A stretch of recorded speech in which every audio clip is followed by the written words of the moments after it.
First junction நேயர்களுக்கு வாழ்த்துக்கள். விஜய்க்கு வந்து கடுமையாக டோஸ் விட்டு வார்னிங் விட்டுருக்காரு திருமாவளவன். அதனால் நம்மளை பாராட்டுவார், நம்மளோட அண்ணன் வருவார்னு எதிர்பார்த்த விஜய் வந்து அசிங்கப்பட்டு போயிட்டாரு. நேற்று வந்து விகடன் நடத்திய அந்த எல்லாருக்குமான தலைவர் அம்பேத்கருங்கிற நூல் வெளியீட்டு விழாவில் எதிர்பார்த்தது ஒன்று, நடந்தது ஒன்று. இப்படி நடக்கும்னு எதிர்பார்த்ததா விஜயே அந்த மேடைக்கு வந்திருக்க மாட்டார், அசிங்கப்பட்டு அம்பலப்பட்டு போயிட்டாருங்கிற ஒரு தகவல் வந்திருக்கு. அது மட்டும் இல்லாமல் இந்த நிகழ்ச்சிக்கு முன்னாடி நடந்த பல சம்பவங்கள், இந்த நிகழ்ச்சிக்கு பின்னாடி விடுதலை சிறுத்தைகள் கட்சியுடைய தலைவர் திருமாவளவன் அவர்கள் எடுத்த ஏற்பாடு, செய்திகள், அறிவித்த அறிவிப்புகள், எடுத்த நடவடிக்கை எல்லாம் யாருமே எதிர்பார்க்கல. அரசியலில் ஒரு பெரிய புரட்சியையும் புயலையும் கிளப்பியிருக்குது. அந்த அளவுக்கு திருமாவளவன் எடுத்த நடவடிக்கை என்ன, எந்த அளவுக்கு விஜய் அசிங்கப்பட்டார், என்ன நடந்துச்சு, என்ன நடக்குது, என்ன நடக்க போகுதுங்கிற தகவல்களை நீங்கள் சில நிமிடங்கள் கவனமாக கடைசி வரைக்கும் கேளுங்க. அப்போ தான் அரசியலில் உள்ளே நடக்கிற கருத்துக்கள் தெரியும். இதை பெரும்பாலும் எந்த மீடியாவும் வெளியிட்டிருக்க மாட்டாங்க. வித்தியாசமான ஆங்கிளில் உள்ளே நடந்தது அப்படியே நம்ம உங்களுக்கு தெரியப்படுத்துகிறோம். இதையெல்லாம் நீங்கள் கேட்ட பிறகு உங்களுடைய கருத்துக்களையும் நீங்கள் இந்த ஃபஸ்ட் ஜங்ஷன் கமெண்ட் செக்ஷனில் கமெண்ட்ஸ் பண்ணுங்கள். இது உங்கள் நண்பர்களுக்கும் உறவுகளுக்கும் ஷேர் பண்ணுங்கள். இப்போ நம்ம வீடியோக்குள்ளே போவோம். நமக்கு எல்லாம் தெரியும், நேற்று வந்து டிசம்பர் 6ஆம் தேதி அம்பேத்கர் அவருடைய நினைவு தினத்தை முன்னிட்டு விகடன் பதிப்பகம் வந்து ஒரு நூல் வெளியிடுறாங்க. அதோடைய தலைப்பு என்னன்னா, எல்லோருக்குமான தலைவர் அம்பேத்கர் அப்படிங்கிற அந்த நூலை வெளியிடுறாங்க. இந்த நூலை யாரை வெளியிடுவாங்கன்னு ஏற்கனவே அறிவிச்சாங்கன்னா, திருமாவளவன் அவர்கள் வெளியிட போகிறாரு, விஜய் அவர்களை பெற்றுக்கொள்வாருன்னு வெளியிட்ட அந்த செய்தி வந்துச்சு. இதில் வந்து இந்த நூலை வெளியிடுறதுக்கு முன்னாடி, தயாரிக்கிறதுக்கு முன்னாடியே, சுமார் ஒரு வருஷத்துக்கு முன்னாடியே திருமாவளவன் அவர்கள்ட்ட இந்த விகடன் குழு வந்து நீங்கள் இந்த நூலை வெளியிடணும்னு சொல்லியிருக்காங்க, நான் வெளியிடுறேன்னு அவர் ஒத்துக்கிட்டு இருக்காரு. இது ஒரு பக்கம். இந்த ஒத்துக்கிட்ட பிறகு தான் சமீபத்தில் தான் இந்த தமிழக வெற்றி கழகங்கிற ஒரு அரசியல் கட்சியை விஜய் தொடங்கினார். தொடங்கினதோடு மட்டும் இல்லாமல் இந்த நூல் வெளியீட்டு விழா மூலியமாக ஒரு பெரிய அரசியல் புரட்சி பண்ணிடுவோம், திமுகவுடைய கூட்டணியை உடைச்சிருவோம், திருமாவளவன் அவர்களை அந்த கூட்டணியிலேருந்து விடுதலை சிறுத்தைகள் கட்சியை வெளியே கொண்டு வந்துட்டோம்னா அது மூலயமா அடுத்து நம்ம கம்யூனிஸ்ட் கட்சியில் கொண்டு வந்துடலாம், வேறு சில கட்சியில் கொண்டு வந்துடலாங்கிற கனவுல நிறைய சதி திட்டங்களை பண்ணாங்க. அந்த சதி திட்டங்களை வந்து யாரோ மிகப்பெரிய பேக்ரவுண்டில் இருந்து பண்ணதோடு மட்டும் இல்லாமல் அந்த சதி திட்டத்துக்கெல்லாம் ஒரு அம்பா யாரை பயன்படுத்தினாங்கண்டா, அதாவது மார்ட்டினுடைய மருமகனாக இருக்கிற ஆதவ அர்ஜுனாவை பயன்படுத்தினாங்க. இதுதான் பிரச்சனை. என்ன காரணம்னா, ஆதவ அர்ஜுனா வந்து சமீபத்தில் சில மாதங்களுக்கு முன்னாடி பேசிய பேச்சுக்கள் என்ன சொன்னார், ஆட்சியிலையும் அதிகாரத்திலையும் எங்களுக்கு பங்கு வேணும் அப்படின்னு சொன்னார். சொன்னோன்னே இது மிகப்பெரிய சர்ச்சையானதெல்லாம் உண்மைதான். அது மட்டும் இல்லாமல் 4 படங்களில் நடிச்சிட்ட ஒரு துணை முதல்வர்னா எங்கள் திருமா வந்து முதலமைச்சர் ஆகக்கூடாதா அப்படிங்கிற கேள்வியை வச்சார். இந்த கேள்வியெல்லாம் வந்து திருமா அவர்களுடைய ஒப்புதலோடு ஆதவ அர்ஜுனா பேசினாரா, அவர் இஷ்டத்துக்கு பேசினாரா, இல்லை ஆதவ அர்ஜுனாவை பேச விட்டுட்டு திருமா வந்து பேக்ரவுண்டில் பேசாமல் இருக்கிறாங்கிற மாதிரி பல விவாதங்கள் மாதக்கணக்கில் ஓடினதெல்லாம் உங்களுக்கு தெரியும். இப்படிப்பட்ட நிலையில் இந்த நூல் வெளியீட்டு விழாவை வச்சு எப்படியாவது திமுக கூட்டணியை உடைச்சிருந்துங்கிற ஒரு கனவுல, கற்பனையில் இந்த தமிழக வெற்றி கழகத்துடைய தலைவர் விஜய் அவர்களும் சேர்ந்துக்கிட்டு ஒரு பெரிய சூழ்ச்சியான ஒரு நிலையை ஏற்படுத்தியிருக்காங்கிறது தான் இப்போ செய்தி. இதையெல்லாம் கவனிச்சுட்டு வந்த திருமாவளவன் என்ன பண்ணுறாரு, சமீபத்தில் ஒரு பத்திரிகை, ஒன்றிய அரசுக்கு சாதகமான பத்திரிகை என்ன பண்ணுது, தலைப்பு செய்தியில் ஒரு செய்தி போடுது. அது என்ன செய்தி, இந்த எல்லோருக்குமான தலைவர் அம்பேத்கருங்கிற நூலை திருமாவளவன் அவர்கள் வெளியிடுறாரு, தமிழக வெற்றி கழக தலைவர் விஜய் பெற்றுக்கொள்கிறாருன்னு தலைப்பு செய்தி போட்டவுடனே இந்த செய்தியை பார்க்குறாரு திருமாவளவன். ஆஹா, பெரிய சதி நடக்குது, இதை வச்சு ஒரு பெரிய அரசியல் குழப்பம் பண்ண பார்க்குறாங்க. தமிழ்நாட்டில் வந்து நம்ம திமுக கூட்டணியில் வலுவாக இருக்கிறப்ப நம்ம கூட்டணிக்கு உழ வைக்கிற வேலை இது, நம்ம போகக்கூடாதுன்னு முடிவெடுக்கிறாரு.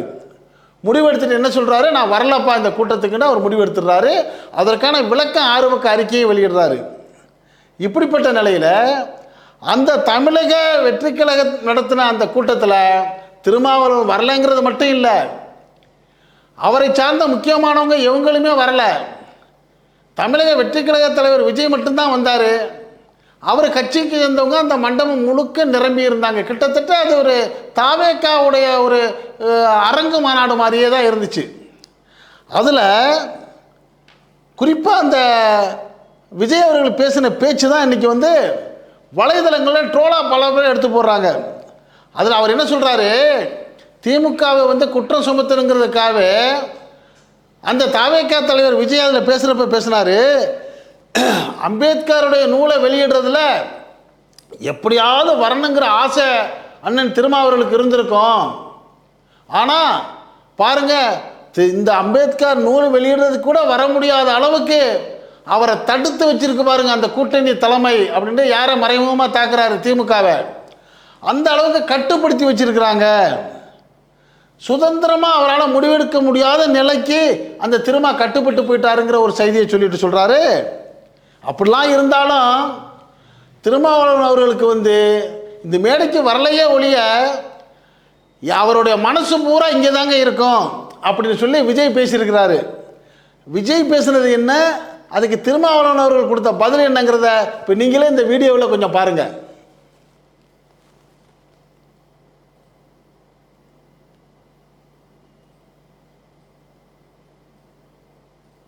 அம்பேத்கர் அவர்களுடைய புத்தக வெளியீட்டு விழாவிற்கு கூட அவரால் கலந்துக்க முடியாத அளவிற்கு கூட்டணி கட்சிகள் சார்ந்து எவ்வளவு பிரஷர் இருக்கும் என்று என்னால் யூகிக்க முடிந்தாலும் நான் சுதந்திரமாக எடுத்த முடிவு கட்சியின் நலன் கருதி, கூட்டணியின் நலன் கருதி, சனாதன சக்திகளின் சூழ்ச்சிக்கு பலியாகாமல் இருக்க வேண்டும் என்கிற உறுதிப்பாட்டோடு எடுத்த முடிவு.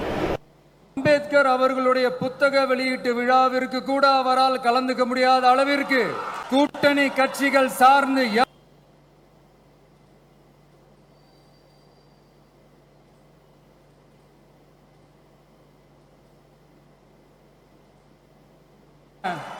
சொல்றேன், நான் இப்ப சொல்றேன், அவருடைய மனசு முழுக்க முழுக்க இன்னைக்கு நம்மளோட தான் இருக்கும். அவருடைய மனசு மேடையில் இல்லை, என்னை நோக்கியே இருந்திருக்கிறது என்று மட்டும் என்னால் புரிந்து கொள்ள முடிகிறது. அவர் அங்கே இருந்தாலும் நான் எங்கே இருக்கிறேன் என்று அவர் எண்ணிக்கொண்டே இருந்திருக்கிறார். மற்றபடி எனக்கு எந்த நெருடலும் இல்லை. இப்போ விஜய் அவர்கள் வந்து பேசின பேச்சுக்கு, அவர் ஒரு அரங்கத்தில் பேசின பேச்சுக்கு பப்ளிக்காக ப்ரெஸ் மீட்டில் வந்து திருமா அவர்களை வந்து அசிங்கப்படுத்தி பதில் கொடுத்துட்டாரு. இதுவே விஜய்க்கு வந்து மிகப்பெரிய ஒரு வீழ்ச்சின்னு சொல்கிறாங்க. அப்போ என்ன சொன்னார் அவர்? விஜய் சொன்னார், திருமாவை கட்டுப்படுத்தி வச்சுட்டாங்க, அம்பேத்கருடைய நூலை கூட வெளியிடுறதுக்கு வர முடியாத அளவுக்கு அவரை வந்து கட்டுப்படுத்துகிறாங்கன்னா அந்த கூட்டணி எவ்வளோ கடுமையானது பாருங்கன்னு விமர்சித்தார்ல. அதுக்கு திருமா என்ன பதில் கொடுக்குறாரு, என்னை யாரும் கட்டுப்படுத்தலை, நான் சுயமாக எடுத்த முடிவு தான் அந்த கூட்டத்துக்கு போகக்கூடாதுன்னு. காரணம், இதை வச்சு நீங்கள் அரசியலில் ஏதாச்சும் விளையாட ஆரம்பிப்பீங்க, நான் யாருக்கும் கட்டுப்பட்டவனும் இல்லை அப்படிங்கிற ஒரு தெளிவான முடிவை சொல்லிட்டு இன்னொரு பெரிய அசிங்கப்படுத்தினார். யார்? விஜய.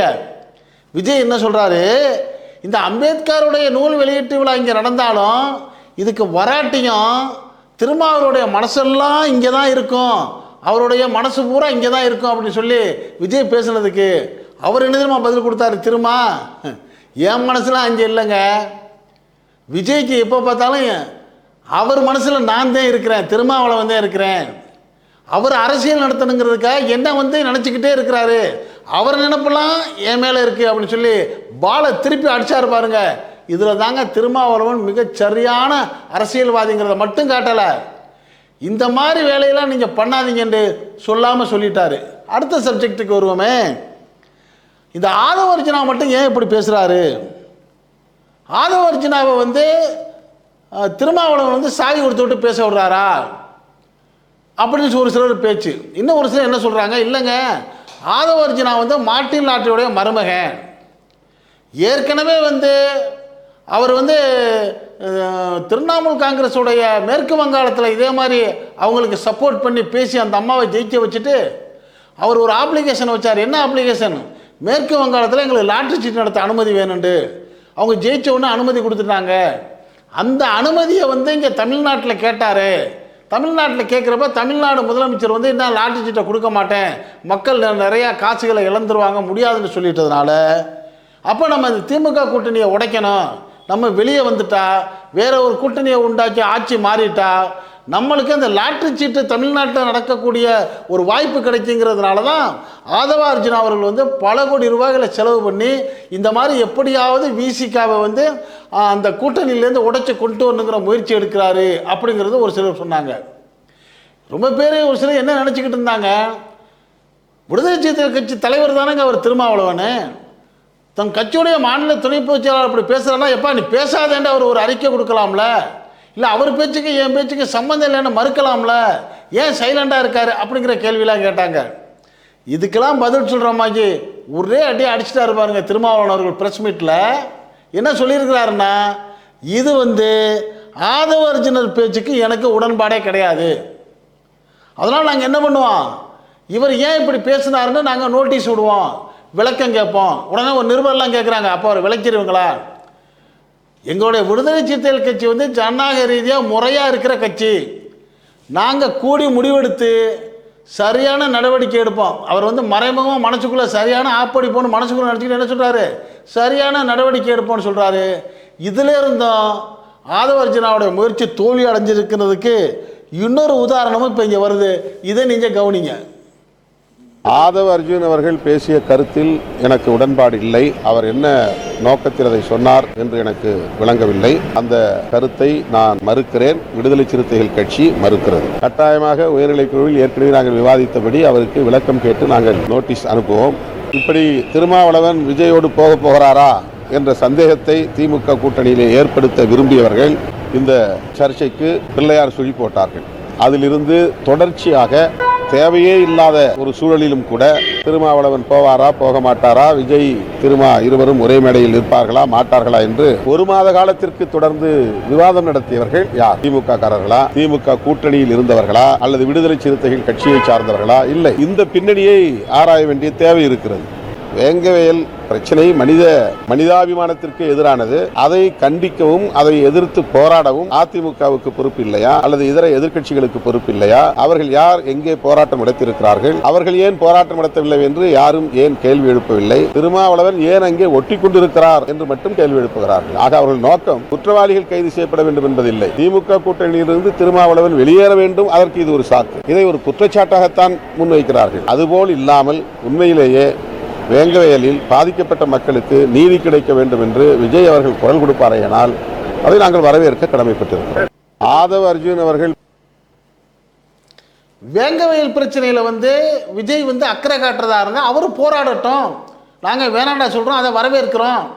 வேங்கவேல் பிரச்சனையில் நாங்கள் வந்து திமுக கூட்டணியில் இருந்தாலும் எங்களுடைய குரலை ஒழிச்சிக்கிட்டு தான் இருக்கிறோம், அதற்கான தீர்வு வேணும்னு தான் கேட்குறோம்.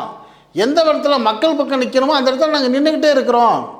மணிப்பூர் விஷயத்தில் வந்து விஜய் வந்து எங்களை சொல்கிறாரு, மணிப்பூர் விஷயத்தில் உண்மையிலே இவருக்கு வந்து அக்கறை இருந்தால், யார் திருமாவளவன் கேட்குறாரு, மணிப்பூர் மக்கள் பாதிக்கப்பட்டுக்கிட்டு இருக்காங்க, வருஷ கணக்கில் அங்கே வந்து கலவரம் நடந்துக்கிட்டு இருக்குது, பெரிய உயிரிழப்புகள், தீ வைப்புகள், கொலைகள், ஒரு பெண்ணை வந்து நிர்வாணமாக தெருவில் ஊர்வலமாக அழைச்சிட்டு போயிட்டு கூட்டு தொந்தரவு, பல பிரச்சனை நடக்குது. இவ்வளவு நடந்து அந்த மாநிலத்துக்கு செல்லாத ஒன்றிய தலைமை அமைச்சர் பிரதமர் அவர்கள் அந்த பக்கமே திரும்பி பார்க்கலைங்கிறதெல்லாம் இந்த நிலைமையில் எங்களை மட்டும் குறை சொல்கிற விஜய் அவர்கள், நீங்கள் உண்மையிலேயே பாஜகவுக்கு சப்போர்ட் இல்லை அப்படின்னு நீங்கள் நிரூபித்து காட்டுறதா இருந்தால் இந்த மணிப்பூர் விஷயத்தை பேசுங்க.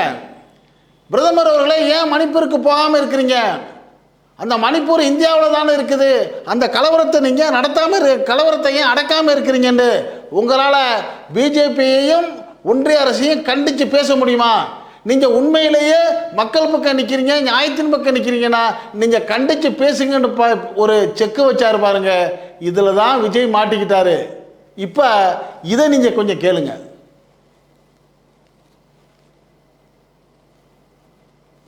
விஜய் அவர்களுக்கு உள்ளபடியே மணிப்பூர் விஷயத்தில் விஜய் அவர்களுக்கு அக்கறை இருக்குமேனால் இந்திய ஒன்றிய அரசை கண்டித்து தமிழக வெற்றிக் கழகத்தின் சார்பிலே ஆர்ப்பாட்டம் நடத்த வேண்டும், அழுத்தம் கொடுக்க வேண்டும், பிரதமரை சந்தித்து முறையிட வேண்டும். இதனுடைய வேண்டுகோள். இப்போ திருமாவளவன் நல்லா தெளிவாக பேசிட்டாரு. என்ன, எல்லாருடைய கேள்விக்கும் பதில் சொல்லிட்டாரு. கொஸ்டின் நம்பர் 1, நான் அந்த புத்தக வெளியீட்டு விழாவுக்கு வராததுக்கு காரணம், இதை வச்சு நீங்கள் தில்லாலங்கடி வேலை பண்ணுவீங்க, பெரிய அரசியல் ஆக்கிடுவீங்க, நான் வந்திருந்தா உங்களுக்கு பெரிய அரசியல் குழப்பம் மட்டும் இல்லை, உங்களை மிகப்பெரிய ஆள் மாதிரி காமிச்சிக்கிறீங்க. இப்போ அந்த கூட்டமும் ஒன்றும் இல்லாமல் புஷ்ஷுன்னு போயிடுச்சு. இது 1வது வெற்றி எனக்கு. 2வது வெற்றி, ஆதவர்ஜுனா பேசுனதுக்கு எனக்கு எந்த சம்மந்தமும் கிடையாது. 3வது, ஆதவர்ஜுனா நாங்கள் சும்மா விட்டுற மாட்டோம், நாங்கள் முறையாக வந்து நிர்வாக குழுவை கூட்டி அவருக்கு நோட்டீஸ் விட்டு விளக்கம் கேட்போம். 4வது, திமுக கூட்டணியில் நாங்கள் வலுவாக இருக்கிறோம், கூட்டணி விட்டு விலகவே மாட்டோம். இந்த கனவு நீங்கள் கனவு காணாதீங்கன்ட்டு இந்த திமுக கூட்டணியிலேருந்து விசிகாவை பிரிக்க நினச்ச இவங்க கனவுலாம் மண்ணெளி போட்டார். போட்டுட்டு அவர் முக்கியமான ஒரு காரணம் சொல்கிறாரு, ஆட்சியிலும் பங்கு அதிகாரத்திலும் பங்குற எங்களுடைய கோரிக்கை வந்து இப்போ வந்ததில்லை, 30 வருஷங்களுக்கு முன்னாடியே தலைவர் மூப்பனார் முன்னால் நாங்கள் வச்ச கோரிக்கை இது. இந்த ஆசை எங்களுக்கு உண்டு, ஆனால் அது இப்போ நடக்கக்கூடிய சூழ்நிலை இருக்கா? இல்லை. விடுதலை சிறுத்தைகள் கட்சி நியாயமான மக்கள் கோரிக்கைகளை வச்சு இந்தியா கூட்டணியில் அங்கம் வகித்து திராவிட முன்னேற்ற கழகத்துடைய தலைமையில் இருக்கிறதுனால முறையாக சட்டமன்றத்திலும் பாராளுமன்றத்திலும் உறுப்பினர்களை வச்சு நம்ம மக்களுடைய நலன்களையும் கோரிக்கைகளை ஒழித்து கொண்டிருக்கிற இந்த குரலை இல்லாமல் ஆக்குறதுக்கு யாரோ செய்யக்கூடிய சூழ்ச்சிக்கு நம்ம பலியாயிடக்கூடாதுங்கிறதுக்கு தான் இப்போ இந்த சூழ்நிலையில் ஆட்சியின் பங்கு அதிகாரத்திலும் பங்குன்னு வச்சு கலட்டா பண்ண நாங்கள் விரும்பலை. மக்களுடைய பிரச்சனைகளுக்கு வாதாடக்கூடிய ஒரு வலுவான கட்சியாக வளர்ந்து வரக்கூடிய இந்த விடுதலை சிறுத்தைகள் கட்சிக்கு அப்படி ஒரு காலம் வரும், அந்த சமயத்தில் நாங்கள் அதை வந்து பெற்றுக்கொள்வோம். அதனால் எங்களுடைய சரியான கூட்டணி திராவிட முன்னேற்ற கழக கூட்டணி, இதை விட்டு நாங்கள் போகவே மாட்டோம். 2026 தேர்தலில் சரியான வெற்றி பெறுவோங்கிற ஒரு சாட்டை அடிப்பதில் விஜய்க்கு அவர் சொன்னாலும், விஜய்க்கு மட்டும் இல்லை, திமுகவுடைய கூட்டணியை உடைச்சி நம்ம ஏதாச்சும் பெருசாக ஆதாயம் பார்த்துக்கொண்டு கனவு கண்டுக்கிட்டு இருக்கிற அந்த கூட்டணிக்கெல்லாம் பதிலாக அமைஞ்சிருக்கு இவருடைய பதில்னு சொல்லி அரசியல் நோக்கர்கள்லாம் மிக விமர்சனம் பண்ணி திருமாவர்களை பாராட்டி அவருடைய அரசியல் முதிர்வான ஒரு பேட்டியையும் பாராட்டி கருத்துக்களை வெளியிடுறாங்க. இது பற்றிய உங்களுடைய கருத்துக்களை நீங்கள் ஃபர்ஸ்ட் ஜங்ஷன் கமெண்ட் செக்ஷனில் கமெண்ட்ஸ் பண்ணுங்கள். இந்த வீடியோ பிடிச்சிருந்தா இதுக்கு ஒரு லைக் கொடுங்க. இதே போன்ற அரசியல் நிகழ்வுகள் நாட்டில் 4 பக்கம் நடக்கக்கூடிய செய்திகளை உங்கள் வீட்டுக்குள்ளே 4 சுவருக்குள்ளே உள்ளது உள்ளபடி அப்படியே கொண்டு வந்து சேர்க்கக்கூடிய நம்ம ஃபர்ஸ்ட் ஜங்ஷன் சேனலுக்கு இதுவரை சப்ஸ்கிரைப் பண்ணாதவங்க சப்ஸ்கிரைப் பண்ணுங்கள். மறக்காமல் பக்கத்தில் இருக்க பெல் ஐக்கானை கிளிக் பண்ணுங்கள். அப்போ தான் நம்ம போடக்கூடிய ஒவ்வொரு செய்திகளும் உங்களுக்கு நோட்டிஃபிகேஷன் காட்டும். விரும்பிய செய்தியை நீங்கள் பார்க்கலாம். என்றும் இணைந்திருப்போம். நன்றி, வாழ்த்துக்கள்.